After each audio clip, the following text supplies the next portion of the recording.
El Compendio del Catecismo, con el Padre Antonio López.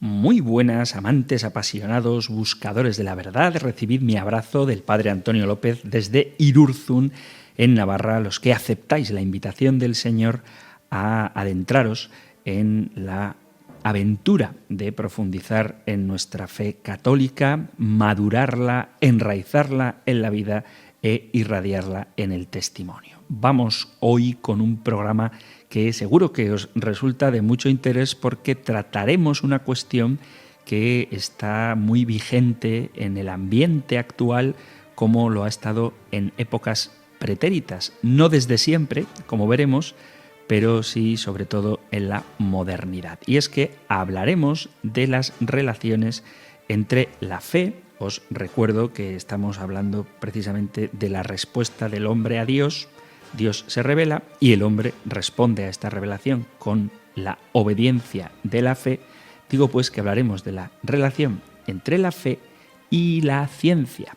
El hombre, en su integridad, debe entregarse a Dios sin renunciar a nada de lo que le es propio, de tal manera que la dimensión espiritual, la dimensión afectiva y también la intelectual, la racional, se implican en la respuesta a Dios, en esta relación personal con un Dios que se nos ha revelado a través de la Sagrada Escritura y de la tradición, y por lo tanto no hay que opacar, oscurecer, ni desde luego negar esa dimensión cognitiva, intelectual, racional del ser humano para conocer a Dios. Es un debate, la relación entre ciencia y fe, que, como os comentaba, no es desde antiguo, porque nunca se vio tal contradicción hasta hace relativamente poco tiempo, pero creo que es importante que conozcamos cómo nuestra fe ayuda a la ciencia y cómo la ciencia es colaboradora también de la fe. De esto hablaremos. ¿Por qué tenemos que integrar todo el hombre en la relación con Dios?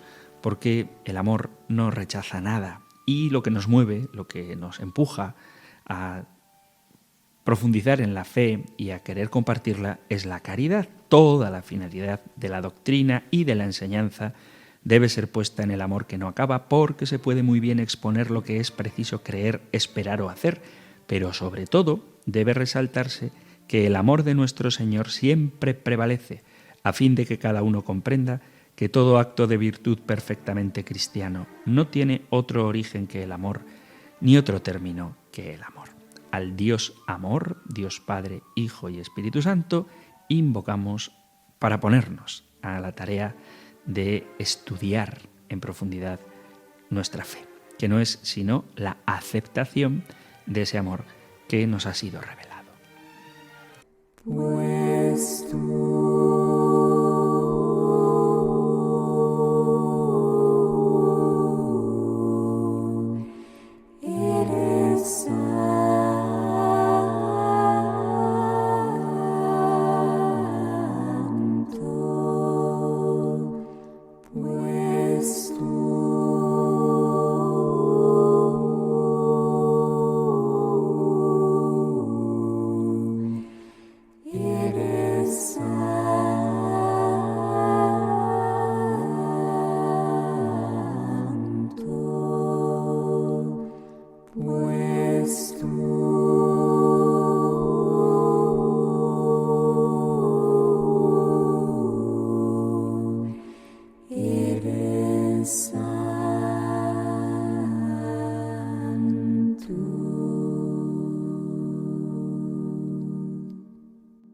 Oh Espíritu Santo, llena de nuevo mi alma con la abundancia de tus dones y frutos. Haz que yo sepa, con el don de sabiduría, tener este gusto por las cosas de Dios que me haga apartar de las terrenas. Que sepa, con el don de entendimiento, ver con fe viva la importancia y la belleza de la verdad cristiana. Que con el don de consejo ponga los medios más conducentes para santificarme, perseverar y salvarme. Que el don de fortaleza me haga vencer todos los obstáculos en la confesión de la fe y en el camino de la salvación. Que sepa con el don de ciencia discernir claramente entre el bien y el mal, lo falso de lo verdadero, descubriendo los engaños del demonio, del mundo y del pecado. Que con el don de piedad ame a Dios como Padre, le sirva con fervorosa devoción y sea misericordioso con el prójimo. Finalmente, que con el don de temor de Dios tenga el mayor respeto y veneración por los mandamientos de Dios, cuidando de no ofenderle jamás con el pecado. Lléname sobre todo de tu amor divino, que sea el móvil de toda mi vida espiritual, que lleno de unción sepa enseñar y hacer entender, al menos con mi ejemplo, la belleza de tu doctrina, la bondad de tus preceptos y la dulzura de tu amor. Amén.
Como os anunciaba antes de invocar al Espíritu Santo, hoy vamos a hablar de las relaciones entre la fe y la ciencia. Ya hemos tocado este tema y es probable que vuelva a salir porque forma parte del debate habitual, especialmente cuando alguien le pregunta si cree en Dios y te dice, no, yo creo en la ciencia, como si no fuera posible creer en la ciencia y creer en Dios, como si ambas opciones intelectuales fuesen irreconciliables o como si el objeto de la fe y el objeto de la ciencia fuera el mismo. En concreto es la pregunta 29 del compendio del Catecismo. ¿Por qué afirmamos que no hay contradicción entre la fe y la ciencia?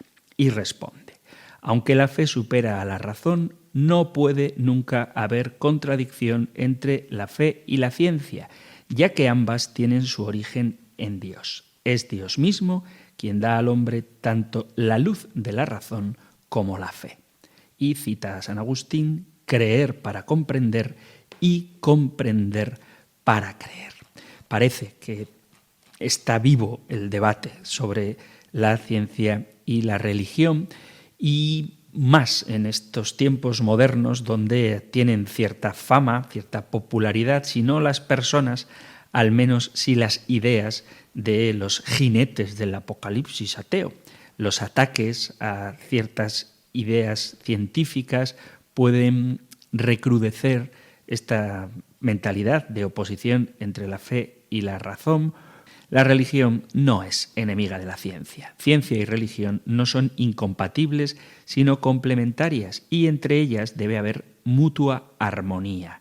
Por ejemplo, cuando los creacionistas niegan la evolución, se trata de una invasión inaceptable del terreno científico. Y cuando algunos científicos pretenden que la ciencia diga algo sobre lo sobrenatural, quieren que la ciencia guíe todas las actividades humanas, estaríamos entonces ante una intromisión improcedente de la ciencia en el terreno religioso.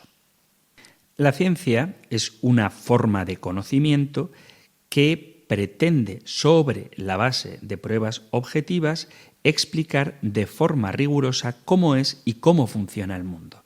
La ciencia incluye, en primer lugar, una serie de métodos empíricos y lógicos para observación sistemática de fenómenos con el objetivo de entenderlos y explicarlos. Es lo que englobamos bajo el nombre genérico de método científico. La ciencia comprende el conjunto organizado y sistemático de conocimientos que derivan de aplicar esos métodos.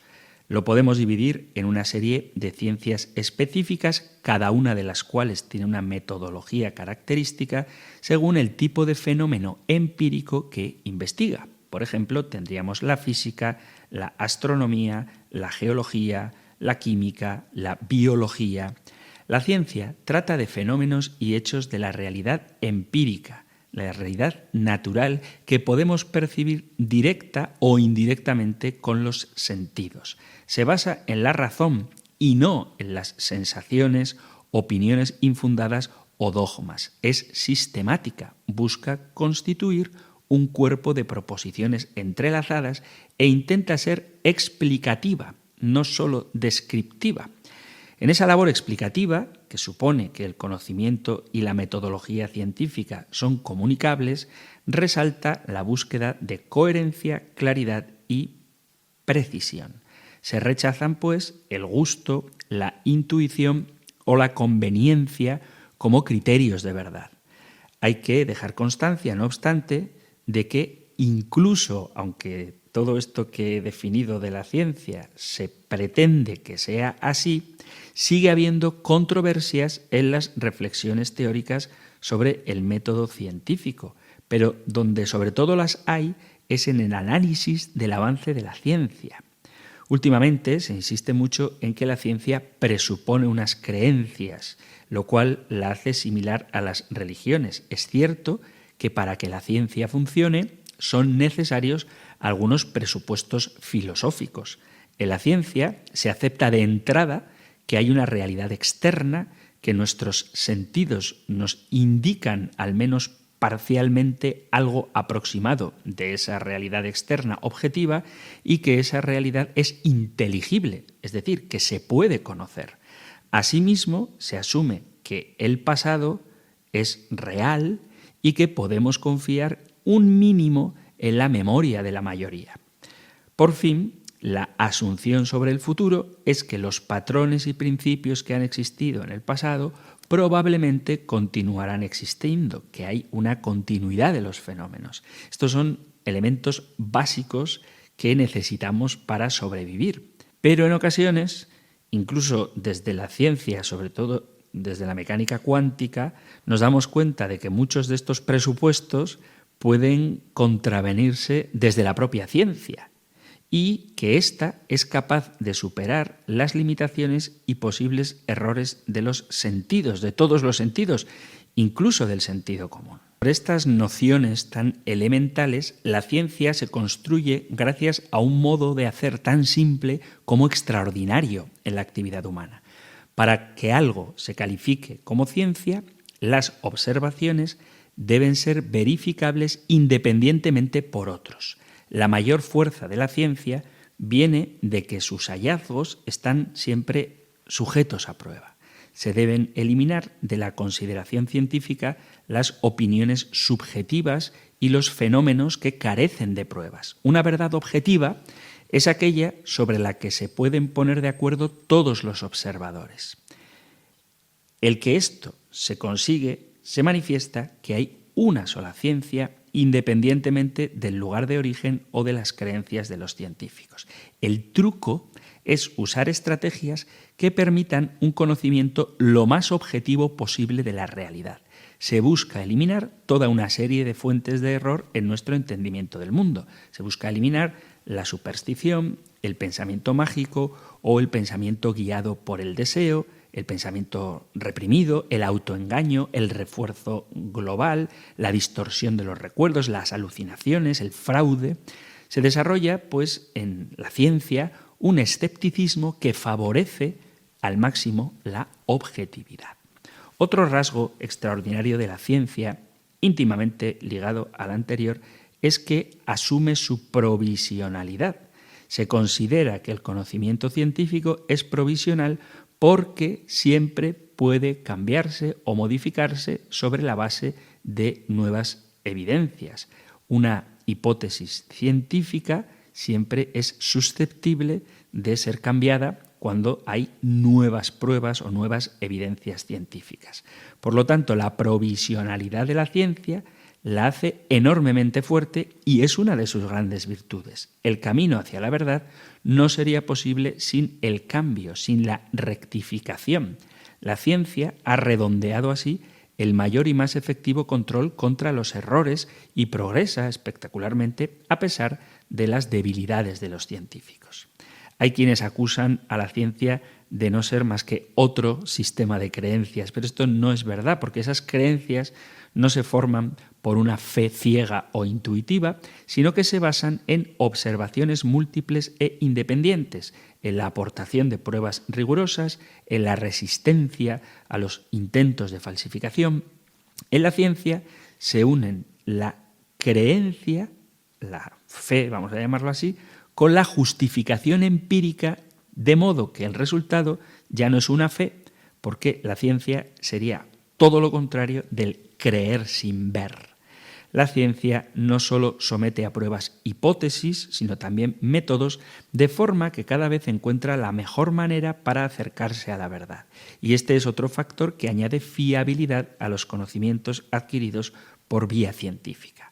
La ciencia se basa en la observación y los experimentos son solo una manera especialmente valiosa de llevar a cabo esa observación. La contrastación, el someter a prueba las predicciones que generan nuestras hipótesis, se pueden hacer con experimentos que tienen el interés de controlar, pero no siempre se puede hacer esto. Apenas podemos hacer experimentos, por ejemplo, con montañas, astros, ecosistemas naturales o personas. Puede resultar imposible o puede resultar muy caro, o podemos interferir demasiado en los fenómenos, o simplemente puede frenarnos algunas convicciones éticas. En estos casos se hacen predicciones de lo que debería encontrarse si tal hipótesis es cierta, y la observación será lo que nos servirá para contrastar si se cumple o no lo que predijimos. Los objetos principales de la ciencia son generar descripciones generales, pero también predicciones y explicaciones a través de hipótesis, leyes o teorías. Los hechos son aquello que cuidadosamente hemos observado, muchas veces como consecuencia de una hipótesis, y las teorías son explicaciones a esos hechos.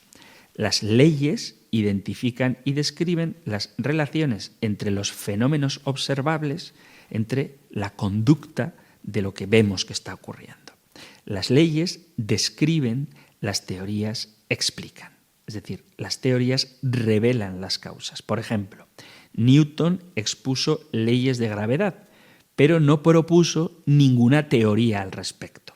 Una teoría científica no es lo mismo que una teoría en lenguaje coloquial, sino que una teoría científica es una explicación que tiene una considerable cantidad de pruebas que la sustenta y que resiste a los intentos de refutarla. En el caso de Newton, nos recuerda el carácter creativo de la innovación científica. La imaginación y la creatividad son esenciales para la actividad científica.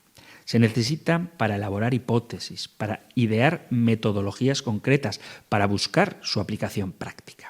La fuerza de la ciencia procede también de la conjugación de la creatividad con el rigor de la razón y la exigencia de pruebas. También hay que decir que la ciencia ni tiene la exclusividad de la racionalidad ni debe considerarse como el único instrumento de conocimiento objetivo y verdadero. De hecho, el conocimiento científico no se considera a sí mismo necesariamente como verdadero. Ya hemos dicho que las teorías van cambiando a medida que aparecen nuevas evidencias. Hay que dejar claro que está fuera del alcance de la ciencia, por ejemplo, emitir juicios de valor u opiniones estéticas. No importa que pueda llegar a explicar los mecanismos moleculares del gozo estético o de las decisiones morales. En este último terreno, la ciencia puede decirnos qué puede hacerse y qué consecuencias pueden tener nuestros actos, pero no qué debe hacerse y puede aclararnos si las afirmaciones sobre la realidad en las que se fundamenta la moral son falsas, probablemente ciertas o inverificables. Es decir, cuando se pretende, por ejemplo, explicar el amor desde un punto de vista bioquímico de la actividad que se da en el cerebro, la ciencia lo único que puede hacer es explicar esa actividad química en el cerebro, pero no puede emitir un juicio científico sobre lo que es el amor. Qué duda cabe de que la ciencia ha influye mucho en nuestra vida, pero hay muchas cuestiones que no entran dentro del ámbito científico. La ciencia en sí misma no tiene las respuestas para muchas de las preguntas humanas que me atrevo a decir que son las más importantes, a pesar de que en nuestra era altamente científica tengamos la tentación de pensar lo contrario. Y no cabe, por mucha ciencia que se tenga, esto ya es un acto de fe que tienen los cientificistas, pretender que la ciencia algún día proporcione todas las respuestas a los grandes interrogantes de la vida. Es verdad que la ciencia y la tecnología parecen resolver muchos de nuestros problemas o al menos ofrecen posibles soluciones futuras. Por eso, tal vez, algunas personas han convertido la ciencia casi en una religión, viéndola más como un sistema de creencias en vez de, como debería ser, una metodología destinada a encontrar formas de entender el mundo natural. Cuando se cree en la ciencia oponiéndola a la fe, esta se convierte en un sistema de creencias muy pobre, ya que es el escepticismo precisamente lo que impulsa a la ciencia. La ciencia nos pide que suspendamos cualquier juicio final o creencia firme, porque sus conclusiones siempre están sujetas a ser revisadas por nuevos descubrimientos. Así que, al pensar en las grandes preguntas que la ciencia no puede responder, hay una lista grande de cuestiones que son importantísimas para el hombre. La ciencia ni puede ni podrá nunca responder a preguntas como, por ejemplo, ¿por qué estoy aquí? Es decir, ¿cuál es el propósito de mi vida? Si tengo alma, si el universo tiene un principio, si tiene límites, por qué hay algo en lugar de nada, si existe Dios o si la humanidad necesita de la religión o cómo debería vivir en el sentido moral. A todas estas preguntas, que como podéis comprender son fundamentales para la propia vida del hombre, la ciencia no puede responder, porque su método no alcanza a este objeto y porque de hecho estos objetos, al no ser físicos, tangibles, mesurables, medibles, no pueden ser observados por el método científico. Entonces, fe y ciencia son perfectamente compatibles. Por una parte lo son a nivel teórico, ya que el bagaje de conocimientos que dimanan de la producción científica no tiene por qué entrar en colisión con la cosmovisión que se desprende de la fe. Así, mientras que la ciencia se ocupa de responder al cómo, la religión se centra en el significado y la finalidad de lo que existe, es decir, a responder al por qué y para qué. Por otra parte, el inmenso elenco de grandes científicos ha sido religioso y esto atestigua la compatibilidad a nivel personal que constata que la fe puso un acicate, un revulsivo, para su tarea científica. En varios momentos de la historia, eso es verdad, ha habido voces que han anunciado el final del pensamiento religioso como perspectiva intelectual que habría de ser superada por la ciencia. Por ejemplo, el positivismo y el materialismo científico se han destacado en esta idea. Pero no hay que olvidar que muchos de estos posicionamientos no se identifican con la ciencia, sino que suponen una verdadera ideología. Cuando se habla de la oposición entre ciencia y religión, esto ha ocurrido porque se ha roto el principio de demarcación, es decir, cuando una ciencia o religión ha pretendido invadir el terreno de la otra. Por ejemplo, cuando algunos representantes de la religión han atacado ilegítimamente las aportaciones de la ciencia o, paralelamente, cuando algunos representantes de la ciencia han querido injustificadamente deslegitimar la perspectiva religiosa. Si queréis poner un par de ejemplos concretos, tendríamos a Galileo y a Darwin. Respecto de Galileo, Hay muchos datos inexactos que circulan en el acervo popular sin conocimiento histórico auténtico que dicen que Galileo fue quemado en la hoguera, cosa falsa, y ya la Iglesia Católica pidió perdón, reconoció explícitamente el error cometido contra él cuando teníamos a nuestro queridísimo Papa Juan Pablo II, pero el propio Galileo se sintió católico hasta el fin de sus días, siendo él mismo un ejemplo que deja clara la armonización de la creencia religiosa y el desarrollo científico. Y con respecto a Darwin, hay que afirmar que no existió una condena de la Iglesia a su pensamiento y que la teoría de la evolución no contradice la doctrina cristiana, sino que la teoría de la evolución contradice el fundamentalismo bíblico, cosa de la que hemos hablado no hace demasiado tiempo.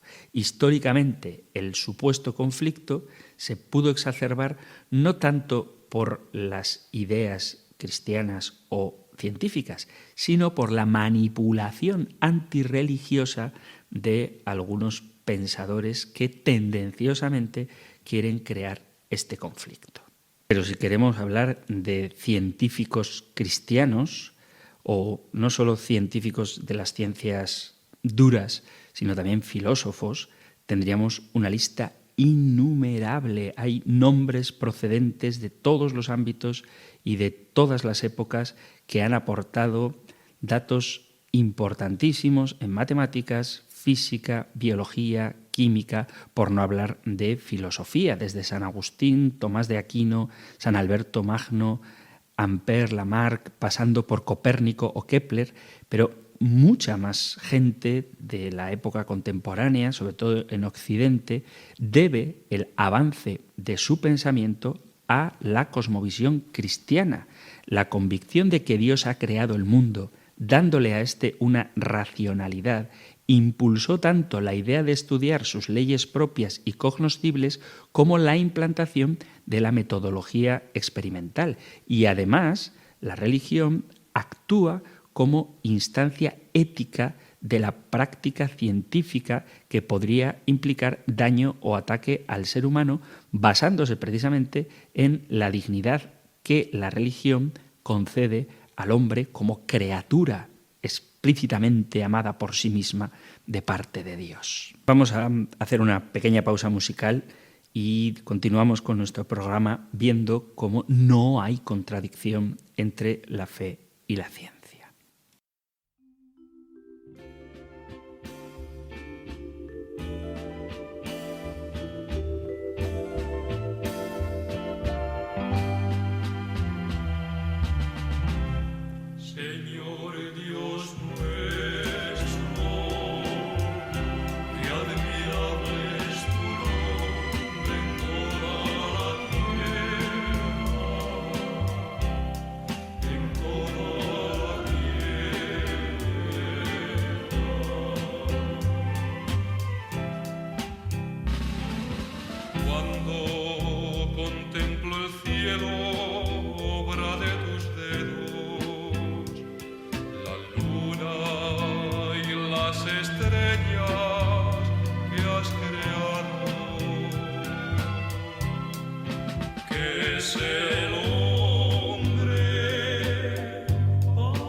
continuamos con nuestra aventura formativa, guiados por el compendio del Catecismo, y hemos escuchado esta canción inspirada en el Salmo 8, donde vemos claramente cómo el hombre que contempla la creación se hace preguntas que la ciencia no puede responder. ¿Qué es el hombre? Para que te acuerdes de él.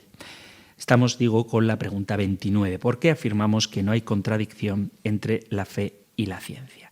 Me gustaría hablar de una cuestión que muchas veces se pone en la mesa del debate cuando se habla de la relación entre ciencia y religión, sobre la intolerancia del cristianismo, porque muchas veces se da a entender que la ciencia y los científicos son siempre y siempre han sido tolerantes, mientras que la religión es y siempre ha sido intolerante. Parece que los que practican religiones monoteístas somos intolerantes y que, sin embargo, el paganismo ha sido una religión muy tolerante, dado que la mayor parte de los científicos de las civilizaciones grecorromanas fueron paganos y que la irrupción del cristianismo hizo que se pasara a una época de intolerancia.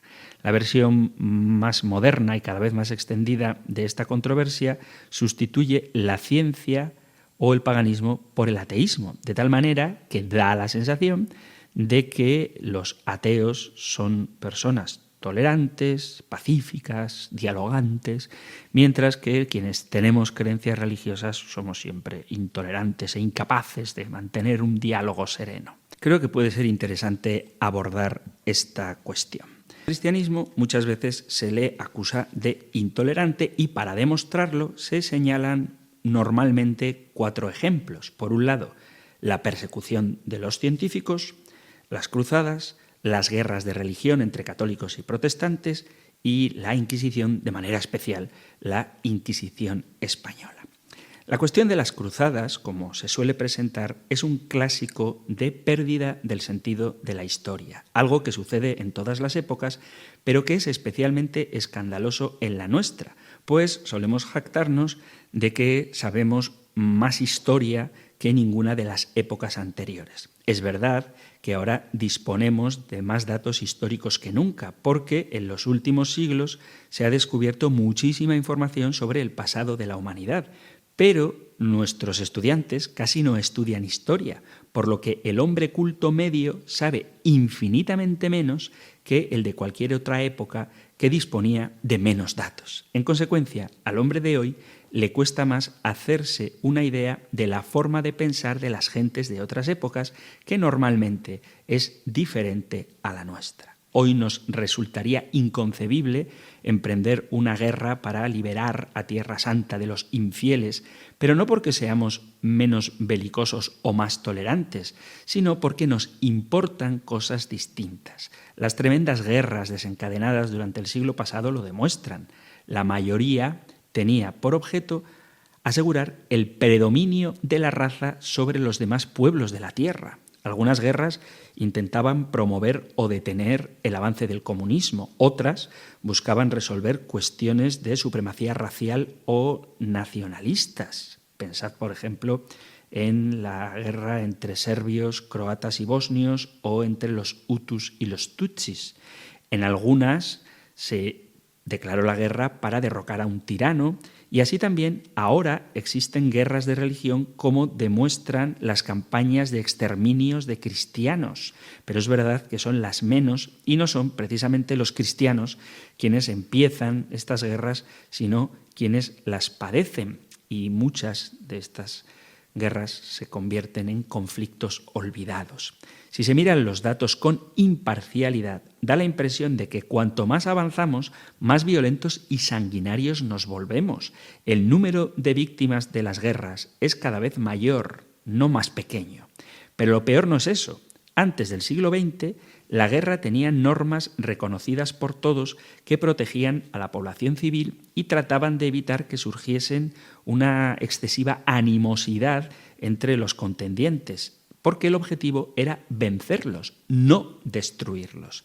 La invención de gases venenosos durante la Primera Guerra Mundial provocó la muerte de seres humanos en masa y dio paso a una nueva era de lucha sin cuartel, de fomento del odio a muerte entre los contrincantes, de bombardeos de ciudades que alcanzaron el paroxismo en la atroz bomba de Hiroshima y Nagasaki. Comparadas con las guerras del siglo XX, cualquiera de las cruzadas fue un ejercicio de caballeros. Recordemos, por ejemplo, la Tercera Cruzada, en la que en ambas partes coincidieron jefes caballeros como Ricardo Corazón de León por parte del cristianismo o Saladino por el lado musulmán. Algo parecido suele suceder con la reacción que provocan en nuestra época las guerras de religión del siglo XVII que asolaron Europa, especialmente la Guerra de los 30 años, que puso punto y final al predominio español en el continente. Sus causas nos parecen muy lejanas, porque nos gusta pensar que hoy no nos pelearíamos por diferencias doctrinales entre católicos y protestantes.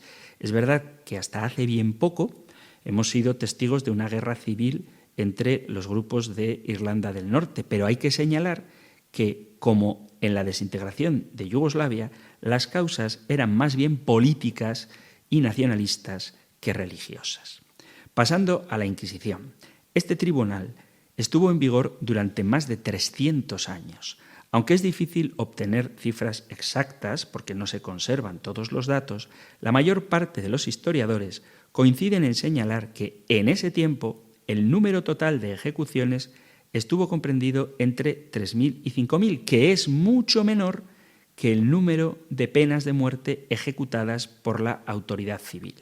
Es aproximadamente equivalente al número de penas de muerte que aún hoy, cuando este castigo está en retroceso en todo el mundo, se ejecutan, por ejemplo, en China, o los guillotinados en la Revolución Francesa por el gobierno de la Liberté, Égalité, Fraternité de Robespierre, que fue 300 veces mayor. Es un número ridículo si se compara con los millones de víctimas ejecutadas en 10 años por el régimen nazi.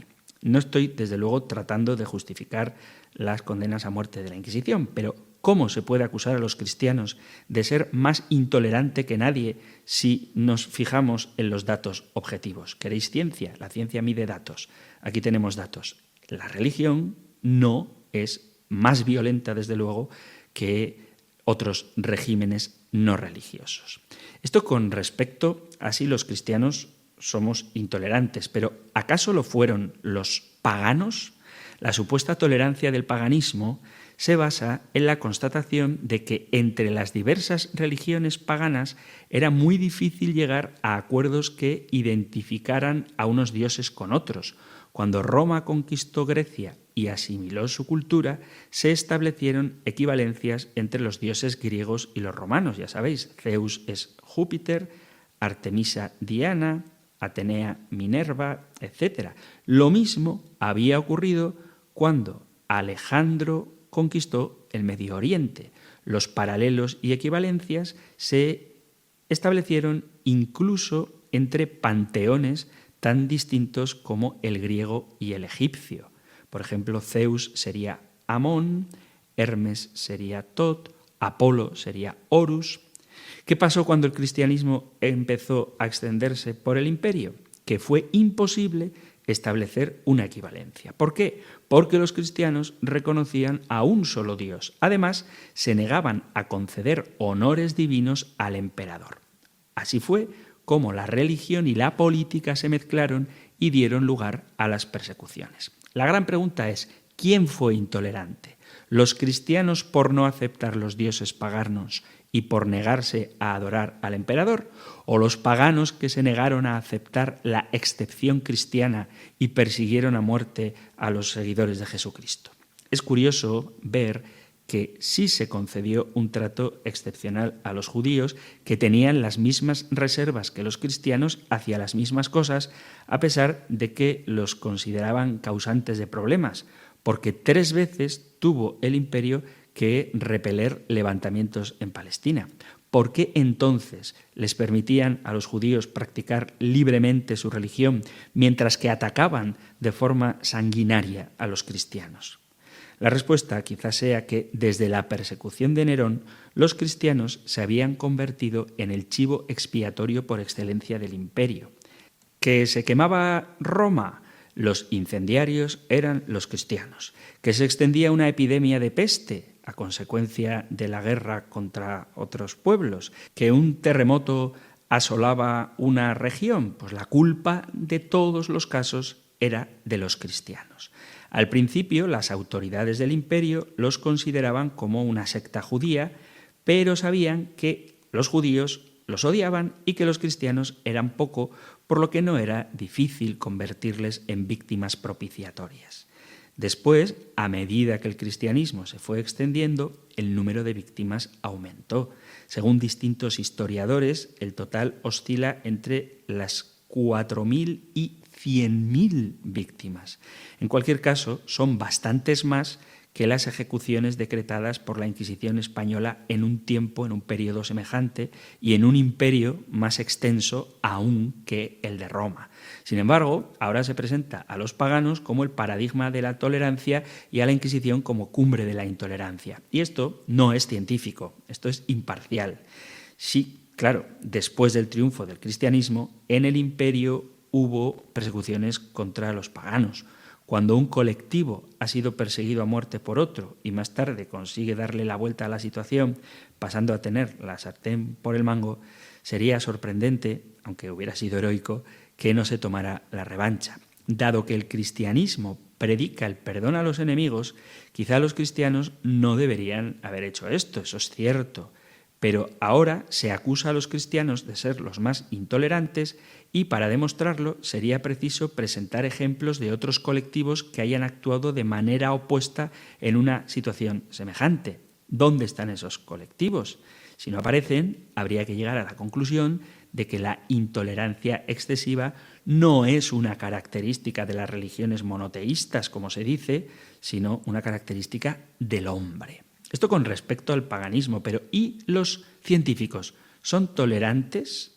Lo primero que habría que aclarar es si tiene sentido hablar de tolerancia con respecto a la ciencia. La respuesta depende del contexto. Un científico, como ya hemos visto, tiene que estar siempre dispuesto a aceptar que sus teorías pueden estar equivocadas y a cambio tiene la obligación de ser tolerante con las teorías de otro porque o no se adaptan o se salen del método científico establecido.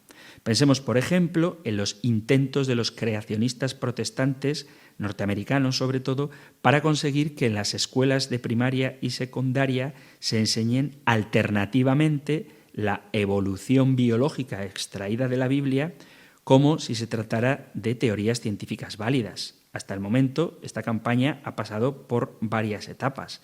En cualquier caso, se ha pretendido prohibir, si hay tolerancia y apertura a las distintas teorías, también debería permitirse el enseñar en las escuelas el creacionismo.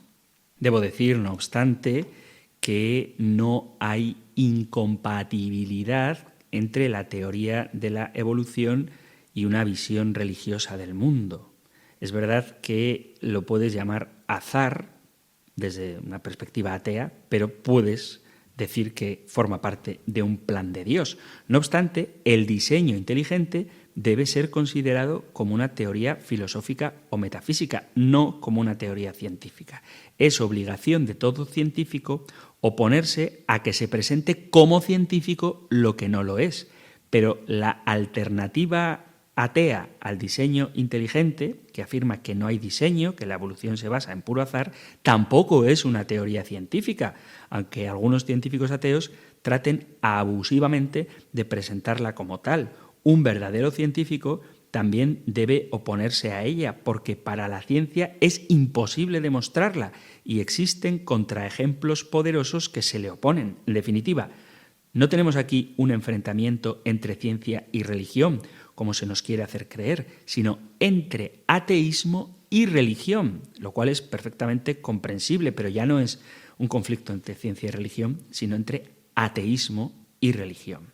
Por lo tanto, la ciencia y los científicos con frecuencia se han comportado de manera intolerante, aunque se pretenda presentarlos como paradigma de tolerancia. En realidad, lo que demuestra la historia de la ciencia es que los científicos, como todos los seres humanos, deben ser tolerantes en unos casos y en otros, no solamente en unos casos sí y en otros no.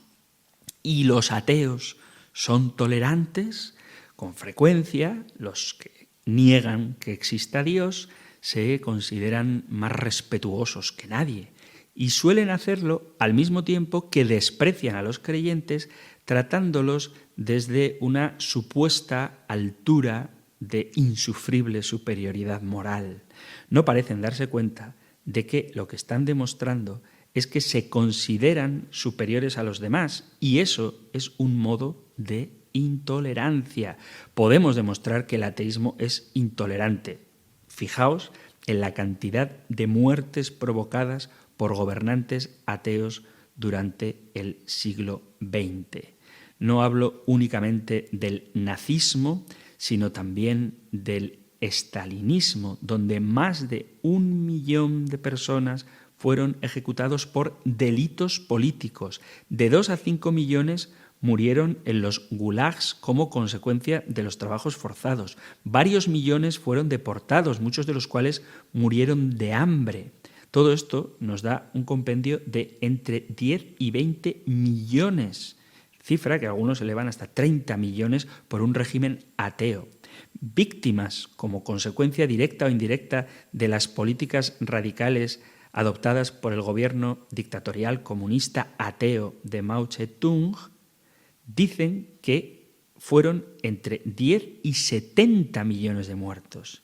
Y durante el gobierno del comunismo en Camboya, dirigido por el famoso ateo comunista Pol Pot, fue asesinada una cuarta parte de la población, al menos 2 millones de personas. La suma de estos ejemplos citados asciende a un total que va entre los 32 millones y los 114 millones de víctimas, dependiendo de las fuentes. Es un número comparable, quizá incluso mayor, que el total de muertos como consecuencia de la Segunda Guerra Mundial, que se estima en 150 millones. No existe nada parecido durante toda la historia humana. Probablemente es mayor que el número de víctimas provocado por todas las civilizaciones de la Tierra durante los 2000 años anteriores, sin excluir las matanzas que perpetraron los mongoles en tiempos de Gengis Khan. Y ante esto, ¿cómo se atreven los ateos a presumir de tolerantes? Sería mucho mejor que pidiesen perdón a la humanidad por el número incalculable de asesinatos y genocidios que han provocado las ideologías, el nacionalsocialismo y el comunismo, que durante el siglo XX sembraron de sangre el mundo. Es curioso que en su lucha contra la religión los ateos suelen tener consideraciones especiales con la religión islámica. Salvo casos muy raros, se abstienen de atacarlo e incluso llegan a favorecerlo abiertamente. ¿Y esto cómo es posible? Pues por 2 razones. Primero, porque le tienen miedo. Porque al revés que los cristianos, el Islam responde cuando se le ataca. Y segundo, porque creen equivocadamente que apoyar al Islam es una forma de atacar al cristianismo, que es su peor enemigo. Y digo que equivocadamente porque no se dan cuenta que para la guerra santa del Islam el ateísmo es el primer objetivo, muy por delante del cristianismo. Con esta política los ateos están alimentando a sus propios enemigos, es decir, un Islam musulmán preferirá atacar a un ateo que a un cristiano. ¿Dónde está, pues, el verdadero enfrentamiento con la ciencia? Pues no lo hay. El supuesto enfrentamiento actual entre la ciencia y la religión es más un mito que una realidad, un mito colmado de mentiras y exageraciones difundido por la propaganda atea que trata de disimular que en el último siglo han sido siempre los ateos, no los creyentes, quienes se han enfrentado con la ciencia, o lo que es peor, es la ciencia la que se ha enfrentado con el ateísmo. Porque si hasta el siglo XIX puede hablarse de cierto enfrentamiento entre ciencia y religión, en el siglo XX se han girado las tornas y hay que constatar un retroceso constante y a la desesperada del ateísmo, que ante los asaltos de la cosmología, han tenido que abandonar una tras otra sus líneas de defensa. Cuando se estudia la cosmología, sobre todo fue a partir de los años 80, se constató que nuestro universo parece estar diseñado para que sea posible la aparición de la vida. Esta condición, que ha recibido el nombre de principio antrópico, resucitó la quinta vía de Santo Tomás de Aquino para demostrar la existencia de Dios. Como es natural, los ateos no pueden aceptarlo y en los últimos años han realizado intentos para escapar de una ciencia que cada vez les amenaza más y les obliga a retroceder un paso tras otro. Y la última idea peregrina es la de los multiversos, que propone la aparición continua de universos en número casi infinito, con todas las combinaciones posibles de leyes físicas, muchas de las cuales serían incompatibles con la existencia de la vida. Nosotros no tenemos más remedio que encontrarnos en uno de esos universos donde la vida sea posible, pero todo sería obra del azar y no de un creador. ¿Por qué aparecen todos esos multiversos, suponiendo que existan? Pues nadie lo sabe. ¿Se puede demostrar su existencia de algún modo? No, porque no podemos salir de nuestro universo. El enfriamiento entre la ciencia y el ateísmo ha llegado, pues, hasta el punto de que los ateos se ven obligados a renunciar a la propia ciencia para escapar de Dios, porque una teoría como la del multiverso, que no puede comprobarse, y lo que es peor, tampoco se puede demostrar que sea falsa, no puede considerarse científica. Probablemente porque se sienten abandonados por la ciencia, los ateos están cada vez más rabiosos contra los creyentes, lo que da lugar a un acoso brutal que se dirige especialmente contra el cristianismo. Por cierto que es un enfrentamiento unilateral, porque hoy en día nadie persigue a los ateos por serlo, no al menos en la cultura cristiana. En cambio, y cada vez con más frecuencia, en los países democráticos de Occidente se persigue a los cristianos por serlo. No es una persecución a muerte como las del Imperio Romano, ni tampoco hay en general, por lo menos en Europa, mártires de sangre, pero son los perseguidores los que presumen de tolerantes y acusan a sus víctimas de intolerancia. La realidad es sencilla. A los ateos les molesta que los creyentes crean, les ofende que den testimonio público de su fe. En cambio, que nadie se atreva a discutir sus derechos, a exhibir su ateísmo y a despreciar u ofender a los que no piensan como ellos. Entonces, ¿quién es más tolerante? ¿El que ofende sin admitir respuesta o el que se traga los insultos y las discriminaciones? Sin duda, aquel que busca la verdad. Y la busca tanto desde el ámbito religioso como desde el ámbito científico. No existe oposición entre la ciencia y la religión. Ambas, como dice San Juan Pablo II, son las dos alas por las que el hombre se acerca, accede al conocimiento de la verdad. Vamos a dejar aquí el programa porque si me pongo a hablar de lo que significa la tolerancia religiosa, me voy a enfadar un poco, porque no hay más que ver cómo los medios de comunicación o las exhibiciones artísticas ofenden impunemente los sentimientos de los cristianos apoyándose en la libertad de expresión. La ofensa contraria, si se diera, que es bastante más rara, se condena fulminantemente en aras de la corrección política que se empeña en proteger a todo el mundo de toda ofensa real o imaginaria, excepto a los cristianos, que sí pueden ser impunemente ofendidos por cualquier ideología.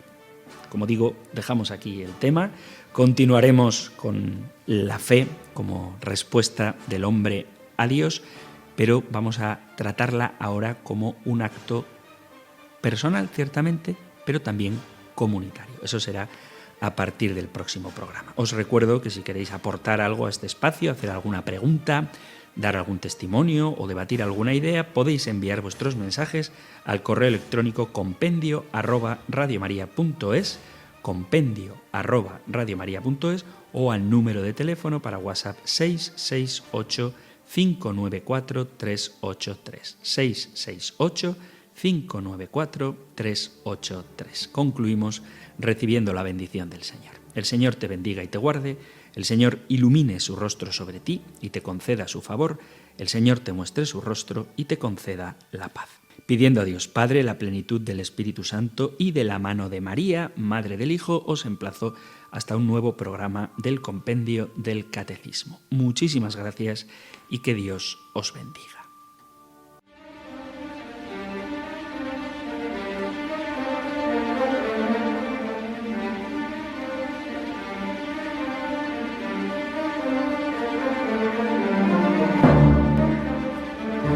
El Compendio del Catecismo con el Padre Antonio López.